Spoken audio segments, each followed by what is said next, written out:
আজকে থেকে আমরা শিক্ষার্থীদের প্রতিনিধি হয়ে যে মধ্যে থাকি না কেন, যে দলের যে মধ্যে যে চিন্তার প্রতিদ্বন্দ্ব আসুক না কেন, আমরা সব কিছু পেছনে রেখে শিক্ষার্থীদের প্রতিনিধিত্ব করে শিক্ষার্থীদের গড়ে করতে চাই, শিক্ষার্থীদের জন্য কাজ করতে চাই, সবার প্রতিনিধিত্ব, সবাইকে জানাবো।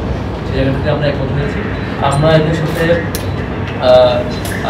সিদ্ধান্ত নিয়েছি আমরা শর্ট টাইমের মধ্যে এক্সিকিউটিভ প্ল্যানগুলো গ্রহণ করবো। প্রত্যেকটা বিভাগ এবং যারা নির্বাচন করতে তাদের 12 মাসে কী কী কাজ করতে পারে, কোন দিকে কীভাবে কাজ করতে পারে, টোটাল প্ল্যানটা আমরা শর্ট টাইমের মধ্যে করে আমরা কাজে নেমে পড়বো ইনশাল্লাহ।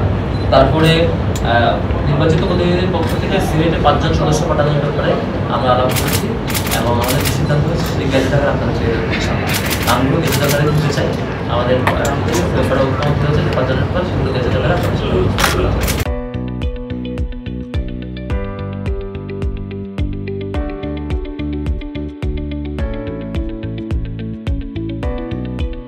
তারপরে ট্রেজারার সংক্রান্ত বিষয় নিয়ে, যেহেতু আগে ডাকসু ছিল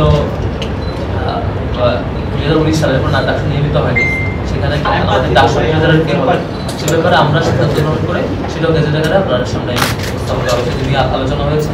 তারপরে হচ্ছে আমাদের সামগ্রিক শিক্ষার্থী প্রতিনিধিত্ব করতে গিয়ে আমাদের কী কী বিষয় আমরা কীভাবে মাথায় রাখবো, কিছু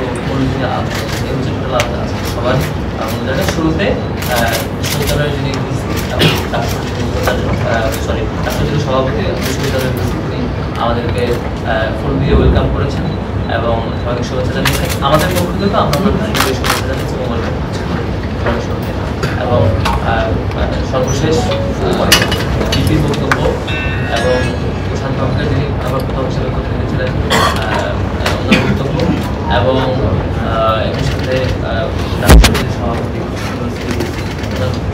আমাদের সবার আজকে প্রথম কার্যকরী